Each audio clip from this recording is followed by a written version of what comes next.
2 വർഷമായി ഇസ്രായേലിന്റെ മനുഷ്യത്വമില്ലാത്ത ഈ ചെയ്തികൾ ലോകം കാണുന്നു. അന്താരാഷ്ട്ര നിയമങ്ങളെല്ലാം ലംഘിച്ചുള്ള ഇസ്രായേലിന്റെ ക്രൂരതകൾ. യുദ്ധം അവസാനിപ്പിക്കുന്നതിൽ നിർണായകമായേക്കാവുന്ന ട്രംപിന്റെ പ്ലാൻ അംഗീകരിച്ചതായി പ്രഖ്യാപിച്ച ശേഷവും ഗാസയെ ചുട്ടരിക്കുകയാണ് നെതന്യാഹു. മാനവികതയുടെ സന്ദേശവുമായി ഗാസയിലേക്ക് പോയ ഗ്ലോബൽ സുമൂദ് ഫ്ലോട്ടില തടഞ്ഞ് മനുഷ്യാവകാശ പ്രവർത്തകരെ കസ്റ്റഡിയിലെടുത്തതിനെതിരെ വലിയ പ്രതിഷേധങ്ങൾ ഉയരുകയാണ്. ഗാസ മുനമ്പിൽ സമാധാനം പുലരുമോ? ആദ്യ സ്രാപ്പ് കാണാം. ആദ്യം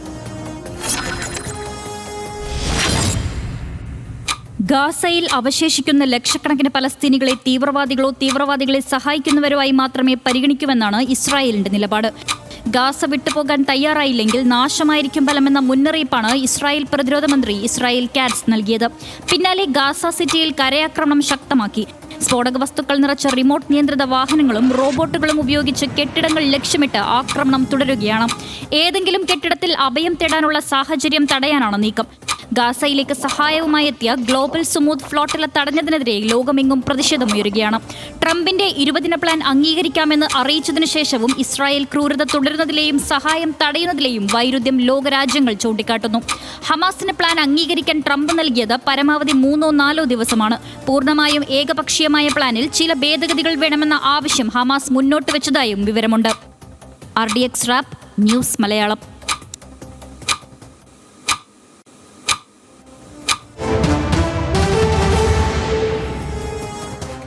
വലിയ പ്രതീക്ഷയുണ്ടാക്കിയ ട്രംപിന്റെ 20 പ്ലാൻ എന്തായി എന്നതാണ് ഏറ്റവും പ്രധാനപ്പെട്ട ചോദ്യം. നിലവിൽ ഹമാസിന് മുന്നിലുള്ളത് US നിർദ്ദേശങ്ങൾ അംഗീകരിക്കുക എന്ന ഉപാധി മാത്രമാണ്. നിർദ്ദേശങ്ങളിൽ ചില ഭേദഗതികൾ ഹമാസ് US ആവശ്യപ്പെട്ടു എന്ന് റിപ്പോർട്ടുകൾ വരുന്നുണ്ട്. ഹമാസ് പദ്ധതി അംഗീകരിക്കും വരെ ആക്രമണം ശക്തമാക്കാൻ ഇസ്രായേലിന്റെ നീക്കമുണ്ട് എന്നാണ് സൂചന. ഹമാസ് വഴങ്ങിയില്ലെങ്കിൽ ഉടൻ ഗാസ സിറ്റി ഇല്ലാതാക്കുമെന്ന് നെതന്യാഹു പറയുന്നു. തടയില്ല എന്ന് ട്രംപും പറയുന്നു. ഗാസയിൽ അവശേഷിക്കുന്നവരെല്ലാം ഉടൻ നഗരം വിടണമെന്നാണ് ഇസ്രായേൽ പറഞ്ഞിരിക്കുന്നത്. തുടരുന്നവരെ തീവ്രവാദികളായി കണക്കാക്കി ഇല്ലാതാക്കുമെന്നാണ് ഭീഷണി. സ്ഫോടക വസ്തുക്കൾ നിറച്ച റിമോട്ട് നിയന്ത്രിത വാഹനങ്ങൾ ഉപയോഗിച്ചാണ് ഇപ്പോൾ ആക്രമണം നടക്കുന്നത്. ഗാസയിൽ ഇസ്രായേൽ കുരുതിയിൽ കൊല്ലപ്പെട്ടവരുടെ എണ്ണം 66,000 കടന്നു. ഗാസയിലേക്ക് സഹായവുമായി എത്തിയ ഗ്ലോബൽ സുമൂദ് ഫ്ലോട്ടില തടഞ്ഞ് ഇസ്രായേൽ നിൽക്കുകയാണ്. 44 ചെറുകപ്പലുകളിലായി സഹായവുമായി എത്തിയത് 46 രാജ്യങ്ങളുടെ പ്രതിനിധികളാണ്. തടഞ്ഞ കപ്പലുകളിൽ ഗ്രറ്റ തുൻബർഗ്, എമ്മ ഫ്യൂറി അടക്കമുള്ള നിരവധി ആക്ടിവിസ്റ്റുകളുണ്ട്. കപ്പലുകളെല്ലാം പിടിച്ചെടുത്തെന്ന് ഇസ്രായേൽ സേന പറയുന്നു. ആക്ടിവിസ്റ്റുകളെ സ്വന്തം രാജ്യങ്ങളിലേക്ക് തിരിച്ചയക്കും എന്ന നിലപാടാണ് അവർ പ്രഖ്യാപിച്ചിരിക്കുന്നത്. സുരക്ഷാ ഭീഷണി ഉന്നയിച്ച് 2009 മുതൽ ഗാസ തീരത്ത് കപ്പലുകൾ പ്രവേശിപ്പിക്കുന്നുണ്ടായിരുന്നില്ല ഇസ്രായേൽ. മാസങ്ങൾക്ക് മുമ്പ് സഹായവുമായി എത്തിയ മഡ്ലീൻ കപ്പലും ഇസ്രായേൽ തടഞ്ഞിരുന്നു. നമുക്ക് ആ വാർത്ത ഓർമ്മയുണ്ട്. 2023 ഒക്ടോബർ 7 ശേഷം 66,148 പലസ്തീനികളെ ഇസ്രായേൽ കൊന്നൊടുക്കിയെന്നാണ് കണക്ക്. ഇത് ശരീരം കണ്ടെടുത്തവരുടെ മാത്രം കണക്കാണ്. അവശിഷ്ടങ്ങൾക്കിടയിൽ ഇനിയും ശവശരീരങ്ങൾ ഉണ്ടായേക്കാം. 2023 ഒക്ടോബർ 7, 2025 മെയ് 25 കാലയളവിൽ കൊന്നൊടുക്കിയവരിൽ 16,503 പേർ കുട്ടികളാണ് എന്നതാണ് ഔദ്യോഗികമായ കണക്ക്. കൊന്നൊടുക്കിയ കൈക്കുഞ്ഞുങ്ങൾ 916 പേരാണ്. 5 വയസ്സിൽ താഴെയുള്ള കുഞ്ഞുങ്ങൾ 4,365 ആണ് എന്ന് ലോകമറിയുന്നു. പരിക്കേറ്റവർ 1,68,716 പേർ. പട്ടിണി മരണങ്ങൾ 440, ഇതിൽ 147 പേർ കുട്ടികളാണ്. പട്ടിണി മരണങ്ങൾ. ഗാസയിലും വെസ്റ്റ് ബാങ്കിലുമായി കൊല്ലപ്പെട്ട മാധ്യമപ്രവർത്തകരുടെ മാത്രം എണ്ണം 186 വരും. ഇസ്രായേലിന് നിയമവിരുദ്ധ ഉപരോധമെന്ന് ഐക്യരാഷ്ട്രസഭ പറയുന്നു. പ്രതിഷേധമാണ് എല്ലായിടത്തും. ഇസ്രായേൽ നടപടി ഭീകര കുറ്റകൃത്യം, അന്താരാഷ്ട്ര നിയമലംഘനം എന്നും വിമർശനമുണ്ട്. Rome, Athens, Buenos Aires, Istanbul തുടങ്ങി നിരവധി നഗരങ്ങളിൽ പ്രതിഷേധമുണ്ട്. ഇസ്രായേലി നയതന്ത്ര ഉദ്യോഗസ്ഥരെ രാജ്യത്ത് നിന്ന് പുറത്താക്കുകയാണ് കൊളംബിയ ചെയ്തത് പ്രതിഷേധം പ്രകടിപ്പിക്കാൻ. ഇതിൽ ഒരേ ഒരു കാര്യം മാത്രമേ ഹർഷൻ ആശ്വാസം അല്ലെങ്കിൽ എന്ന് ആ മട്ടിലൊന്ന് പറയാനുള്ളൂ. കാരണം അത് ലോകത്തെമ്പാടുമായിട്ട് വരുന്ന പ്രതിഷേധ സ്വരങ്ങളാണ്. അത് ദിനം പ്രതി മണിക്കൂറുകൾ കഴിയും തോറും ശക്തി പ്രാപിച്ചുകൊണ്ടേയിരിക്കുന്നു എന്താണെന്നില്ല. പക്ഷേ ഹമാസ് സ്വീകരിക്കുമെന്ന് ഉറപ്പില്ലാത്ത ഒരു 20 ഉടമ്പടി പുറത്തിറക്കുക, അത് സ്വീകരിച്ചില്ലെങ്കിൽ ഞങ്ങൾ ഗാസ സിറ്റി അടിച്ചു കളയുമെന്ന് ഇസ്രായേൽ വീണ്ടും പറയുക. അങ്ങനെ നെതന്യാഹു ചെയ്താൽ ഞാൻ തടയില്ല എന്ന് ട്രംപ് പറയുന്നു. പാകപ്പാടെ ഒരു തരത്തിലും ഇവർ വഴങ്ങുകയില്ല എന്ന കാര്യം വ്യക്തമാണ്. പക്ഷേ ലോകത്തെമ്പാടും പ്രതിഷേധം ഉയരുകയുമാണ്. ഇതിലൊരു കാര്യം കൂടിയുള്ളത്, നമ്മളിപ്പോൾ കുറേ കണക്കുകൾ ഇവിടെ പറഞ്ഞു. ഈ കണക്കുകളൊന്നും ഉറപ്പുള്ള കണക്കുകളല്ല. കാരണം ഇതിനേക്കാൾ എത്രയോ ഏറെ ആയിരിക്കും ആ സംഖ്യകളെല്ലാം. ഇപ്പോൾ കൊല്ലപ്പെട്ട ആളുകളുടെ കണക്ക് നമ്മൾ പറയുമ്പോൾ ഏതാണ്ട് 65,000 പേർ കൊല്ലപ്പെട്ടു എന്ന് പറയുമ്പോൾ ഇത് നമ്മൾ ഇതുവരെ പുറത്തു വന്ന, അതായത് ആശുപത്രികളിലെ കണക്കുകളാണിത്. ആ കണക്കുകൾക്കപ്പുറം എത്ര വലുതായിരിക്കും ആ യഥാർത്ഥ എണ്ണം? അവിടുത്തെ മാധ്യമപ്രവർത്തകരുടെ 217 മുകളിലേക്ക് എന്തായാലും കടന്നിട്ടുണ്ട് എന്നും വാർത്തകൾ വരുന്നുണ്ട്. പ്രാദേശിക മാധ്യമപ്രവർത്തകർ കൊല്ലപ്പെട്ടവരുടെ എണ്ണം. അപ്പോൾ അങ്ങനെ ഇത്രയധികം മാധ്യമപ്രവർത്തകർ കൊല്ലപ്പെട്ട മറ്റൊരു ലോക സാഹചര്യം ഒരുപക്ഷെ ഉണ്ടായിട്ടുണ്ടാവില്ല. അപ്പോൾ അവരെ ടാർഗറ്റ് ചെയ്ത് മാധ്യമപ്രവർത്തകരെ കൊലപ്പെടുത്തുന്നു എന്ന സാഹചര്യം കൂടി അവിടെയുണ്ട്. കുട്ടികൾ 18,000-ലേറെ കുട്ടികൾ കൊല്ലപ്പെട്ടിട്ടുണ്ട് എന്ന ആശുപത്രി കണക്കുകളാണ്. അതിനും എത്രയോ ഏറെ ആളുകളായിരിക്കും അവിടെ കൊല്ലപ്പെട്ടിട്ടുണ്ടാവുക. ഇപ്പോഴും ഒരു തരത്തിലും ആ വെറിയടങ്ങാതെ ഈ ഇസ്രയേൽ നിലനിൽക്കുന്നു എന്നുള്ളതാണ് ഏറ്റവും സങ്കടകരം. അതിൽ തന്നെ ഇപ്പോൾ ഇസ്രയേലിനെ ചേർത്ത് നമ്മൾ പറയുമ്പോൾ ആരെയാണ് ഇവരെ അമേരിക്കയുടെ സമീപനത്തെയും നിലപാടിനെയും നമ്മൾ വിമർശിക്കുന്നുണ്ട്. ഇതിനൊപ്പം തന്നെ പറയേണ്ട മറ്റു രാജ്യങ്ങൾ, ജർമ്മനിയുണ്ട്. ഏറ്റവും സങ്കടകരമായ കാര്യം നമ്മുടെ സ്വന്തം രാജ്യവുമുണ്ട്. ഇവിടെ നിന്നടക്കമുള്ള ആയുധങ്ങൾ അവിടേക്ക് എത്തിപ്പെടുന്നു എന്നുള്ളത്, അല്ലെങ്കിൽ അവർക്ക് ആയുധം വിതരണം ചെയ്യുന്ന കമ്പനികൾ ഇന്ത്യയിൽ പ്രവർത്തിക്കുന്നു, ഇന്ത്യൻ കമ്പനികൾ ആയുധങ്ങൾ വിതരണം ചെയ്യുന്നു ഇസ്രയേലിന് വേണ്ടി എന്നുള്ളത് ഏറ്റവും അപമാനകരമായ കാര്യമാണ് ഒരു രാഷ്ട്രമെന്ന നിലയിൽ നമ്മളെ സംബന്ധിച്ചിടത്തോളം. ഇതൊരു എന്താണ്, ഈ സമീപകാലത്തെങ്ങും നമ്മൾ കണ്ടിട്ടില്ലാത്ത തരത്തിലുള്ള വംശഹത്യ അവിടെ നടന്നുകൊണ്ടിരിക്കുന്നു. നമ്മൾ പല ആവർത്തി ഓരോ തവണയും ഇത് ആവർത്തന വിരസമാവുന്നെങ്കിൽ കൂടി ആവർത്തിച്ച് പറയാൻ ഞാൻ ശ്രമിക്കുന്ന ഒരു കാര്യം, ഈ ആലപ്പുഴ താലൂക്കിൻ്റെ അത്രയും മാത്രം വലിപ്പമുള്ള ഒരു സ്ഥലമാണ് ഗാസ എന്നുള്ളതാണ്. അതിൻ്റെ തെക്ക് ഭാഗത്തേക്ക് ഈ മനുഷ്യരെ ഇങ്ങനെ ആട്ടിപ്പായിച്ചുകൊണ്ടിരിക്കുകയാണ്. തെക്ക് ഭാഗത്തേക്ക് കടന്നു പോകുന്നതിനിപ്പോൾ പരിശോധനയ്ക്ക് ശേഷം തെക്ക് ഭാഗത്തേക്ക് കടത്തിവിടും. അതിൻ്റെ വടക്കോട്ട്, ഇപ്പോൾ ആലപ്പുഴ ഭാഷയിൽ തന്നെ പറഞ്ഞു കഴിഞ്ഞാൽ ആലപ്പുഴ താലൂക്കിൻ്റെ തെക്കോട്ട് ഈ മനുഷ്യരെ മൊത്തം ചേർത്ത് നിർത്തുന്നു. വടക്ക് ഭാഗം പൂർണ്ണമായി ഒഴിപ്പിക്കുന്നു. ഈ വടക്ക് ഭാഗത്ത് ഇനി ഒഴിഞ്ഞു പോകാതെ അവശേഷിക്കുന്നവർ മുഴുവൻ ഭീകരവാദികളാണെന്ന് ഇവരങ്ങ് തീരുമാനിക്കുന്നു. എന്നിട്ട് അവരെ കൊല്ലാനാണ് ഇപ്പോൾ പ്ലാൻ ചെയ്യുന്നത്.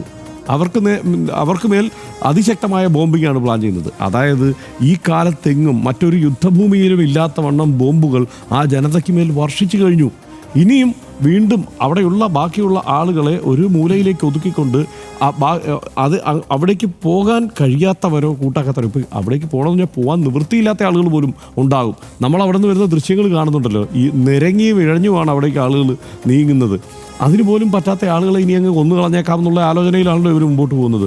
ഹമാസിന് തൽക്കാലത്തേക്കെങ്കിലും ഈ കാര്യത്തിൽ ഇവർ അമേരിക്ക മുന്നോട്ട് വച്ചിരിക്കുന്ന നിർദ്ദേശങ്ങൾ അംഗീകരിക്കുകയെ സാധ്യമാവുന്ന ഒരേ ഒരു വഴി, അതായത് ആ ജനതയെ കുരുതി കൊടുക്കാതിരിക്കാൻ അതിന് കീഴടങ്ങേണ്ടി അല്ലെങ്കിൽ വഴങ്ങേണ്ടി വരും എന്നാണ് ഞാൻ കരുതുന്നത്. അങ്ങനെ വഴങ്ങിയാൽ പോലും നെതന്യാഹു ഈ പ്രശ്നം അവസാനിപ്പിക്കാൻ തയ്യാറാവില്ല എന്നും ഞാൻ കരുതുന്നു. അതായത് ഇപ്പോൾ ഹർഷൻ കൃത്യമായിട്ട് ആലപ്പുഴയുടെ കാര്യം പറഞ്ഞല്ലോ. അതായത് തെക്കോട്ടേക്ക് തള്ളി നീക്കുകയാണ്. ഇവിടെ ഉണ്ടായിരുന്ന ആളുകൾ എങ്ങനെ, അവർ തലമുറകളായിട്ട് അവിടെ ജീവിച്ചുകൊണ്ടിരിക്കുന്ന ആ ജനത, അവരുടെ നാട് അതാണ്.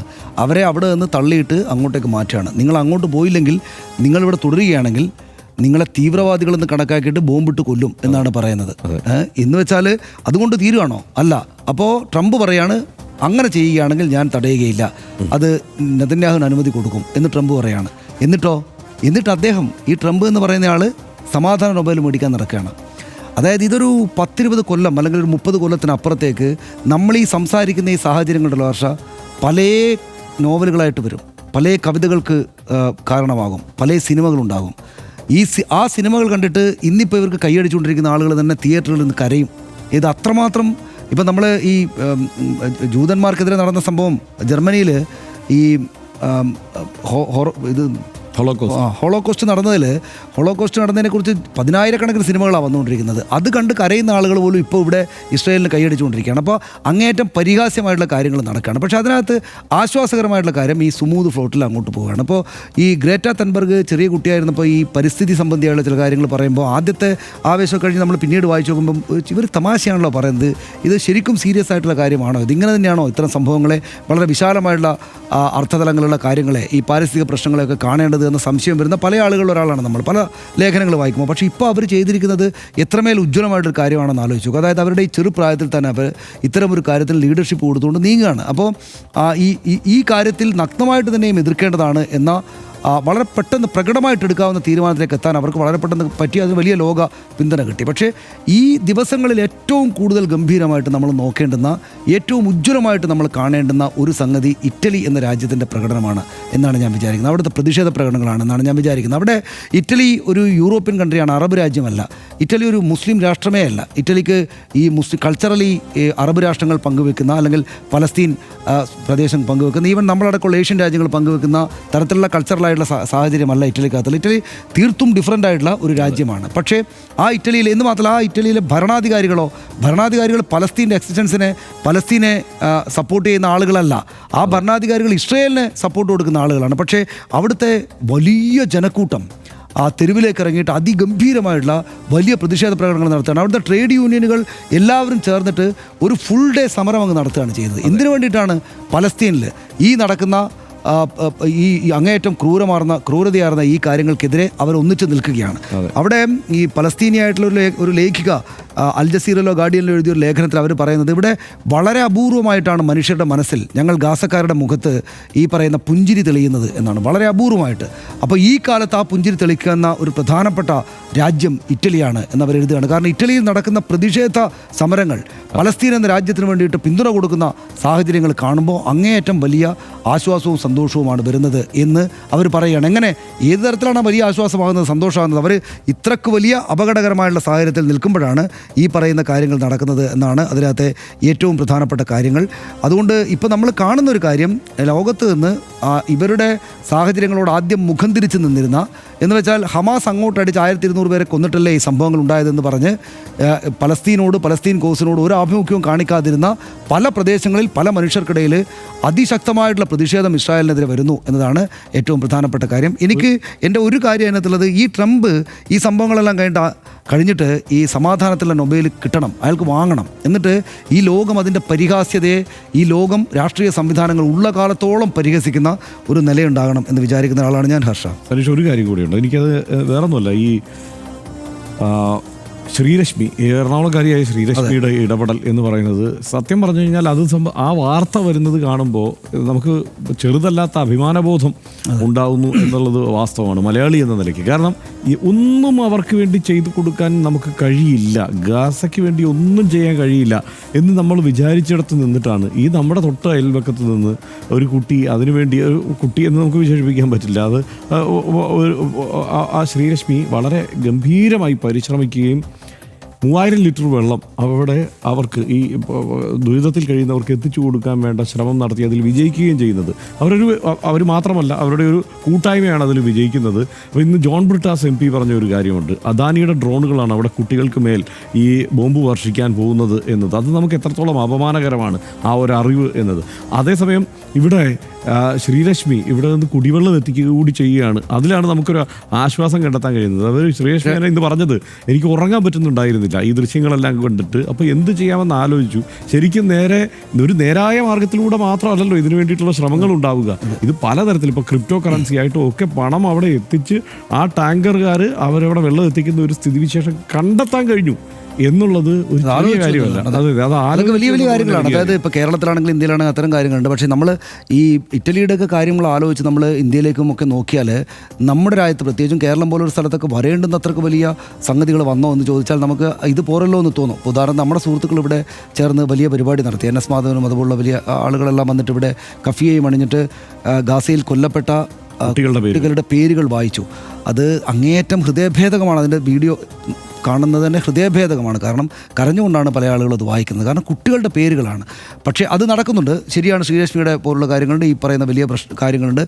ഇത്തരം സംഗതികളിൽ ഏർപ്പെടുന്ന ആളുകൾ അവരവർക്കാകുന്ന വിധത്തിൽ അവരുടെ പ്രതിരോധം നടത്തുന്നുണ്ട്. പക്ഷേ ഇറ്റലിയിലൊക്കെ കാര്യങ്ങൾ നോക്കിയിട്ട് വരുമ്പോൾ ഇന്ത്യ, സോണിയാഗാന്ധി അന്നത്തെ ലേഖനത്തിൽ സൂചിപ്പിച്ചതുപോലെ, ഇന്ത്യ ഇതേക്കാൾ ശക്തമായുള്ള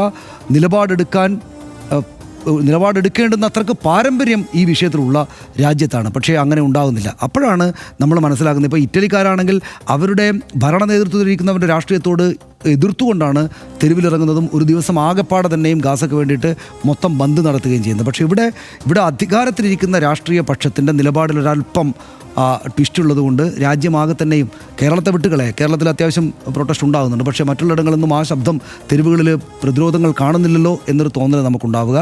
ഈ അധികാരത്തിലിരിക്കുന്ന രാഷ്ട്രീയം ഏത് തരത്തിൽ വേണം ഇത്തരം കാര്യങ്ങളോട് പ്രതികരിക്കേണ്ടത്, അത്തരം രാഷ്ട്രീയ പക്ഷങ്ങളെ സെലക്ട് ചെയ്യേണ്ടതിൻ്റെ പ്രാധാന്യം എത്രത്തോളമുണ്ട് എന്ന് മനസ്സിലാക്കി തരുന്നൊരു സംഭവം കൂടിയായത് എന്നാണ് എനിക്ക് തോന്നുന്നത്. പലസ്തീൻ്റെ ദേശീയ കവി മഹ്മൂദ് ദർവിഷ് ഒരു കവിതയിൽ ഇങ്ങനെ എഴുതി: ഒടുവിൽ യുദ്ധം അവസാനിക്കും. നേതാക്കൾ കൈകൊടുക്കും. ഒരുപാട് ഉമ്മമാർ രക്തസാക്ഷികളായ സ്വന്തം മക്കളെ കാത്തിരിക്കും. പെൺകുട്ടികൾ സ്വന്തം പ്രിയതന്മന്മാരെ കാത്തിരിക്കും. കുഞ്ഞുങ്ങൾ അവരുടെ പിതാക്കന്മാരെ കാത്തിരിക്കും. ആരാണ് എൻ്റെ ജന്മനാട് വിറ്റത് എന്നെനിക്കറിയില്ല, പക്ഷേ ആരാണതിന് വില കൊടുത്തത് എന്ന് എനിക്കറിയാം. ലോകാധികാര സ്വരൂപങ്ങൾക്ക് പലസ്തീൻ ജനത ചോരയുടെ വില കൊടുത്തുകൊണ്ടിരിക്കുകയാണ്. നമുക്ക് ദൂരത്തിരുന്നവർക്കായി മിണ്ടുകയെങ്കിലും ചെയ്യാം. ഈ ചോരപ്പാച്ചിലിനൊടുവിലെങ്കിലും സമാധാനം പുലരുമെന്ന് ആശിക്കുകയും ചെയ്യാം.